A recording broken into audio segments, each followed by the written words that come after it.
Bismillahirrahmanirrahim. Assalamualaikum warahmatullahi ta'ala barakatuh. Alhamdulillah. Alhamdulillahi rabbil alamin. Wassalatu wassalamu ala asyrafil anbiya wal mursalin wa ala alihi wa sahbihi ajma'in. Alhamdulillah, in this video we are progressing towards developing our core principles of positive Islamic cognitive behavior therapy. We have explained principle number 1, that is understanding the creator and the created universe. Principle number 2, the holistic transcendent nature of the human self. We have to have a good DMD understanding of this, in which I have just explained to you in the previous video.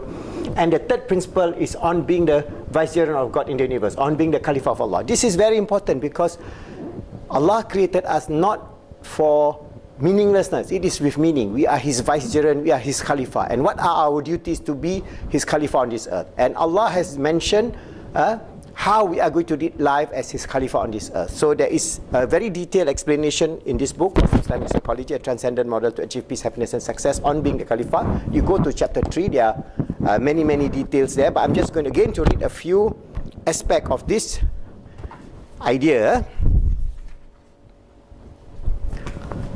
Okay, so this is based on being the Vicegerent of God and why we need to understand this so that we can frame positive Islamic cognitive behavior therapy. Why?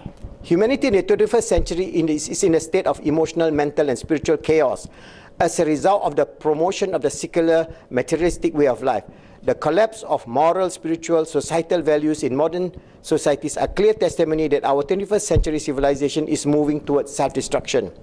The current dilemma, led by an excessive materialistic consumption and desire-driven life, which consequently create many problems in our global modern society. More and more modern societies are facing severe mental problems, such as drug addiction, alcohol and alcohol addiction, breakdown of family structure, free-for-all, hedonistic lifestyle, boredom and meaninglessness, and so on. All these social ills point to a decline in our contemporary civilization.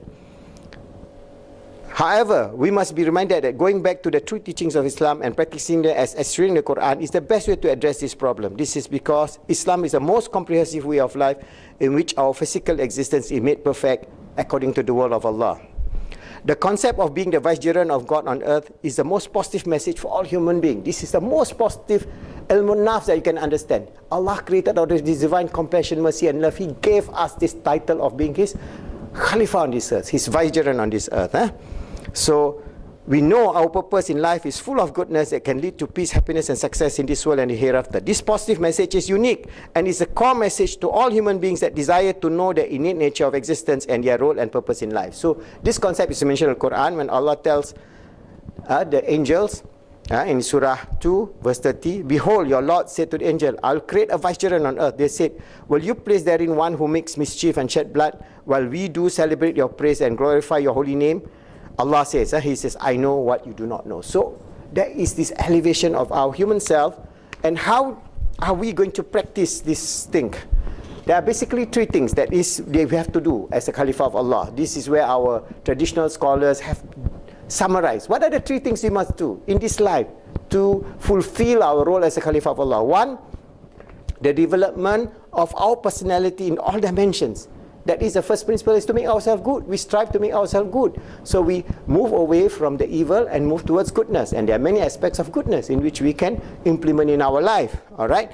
Two, the development of a godly society in which human beings can live in love, justice and wisdom, i.e. to help others to be good. So second principle of being a Khalifah of Allah is help others to be good. We cannot force them to be good. So there's no compulsion in religion and there's no compulsion in Islam. So the whole idea of spreading Islam by force, by compulsion, by sword, it is not Islamic.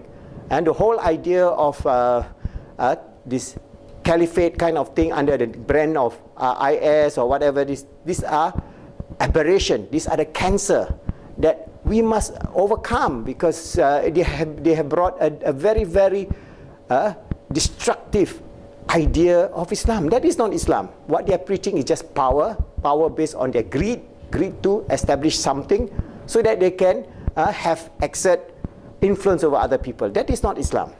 So we have to understand this, because Islam, the second principle of being Khalifah of Allah is to help others to be good, to invite them with beauty, with wisdom, with beautiful explanation, And then when they accept Islam, alhamdulillah, they don't expect, leave it to Allah, because our role is only to invite, our role is only to show within our life the beauty of this deen. If we cannot show the beauty of this deen to other people and they are not accepting Islam, it is our fault. But if we try, okay, so the first principle, always strive to make ourselves good. That is where I say the development of his personality in all dimensions, to make ourselves good. Number two, the development of a godly society in which human beings can live in love, justice and wisdom, i.e. to help others to be good. And number three, unraveling of the natures of mysteries for establishing his status of vicegerency, and for comprehending the majesty and the glory of God. That is to make this physical world good. So our role is to make the physical world good. Now we have, example, climate change. We Muslims must be on the forefront. The polar ice cap are melting.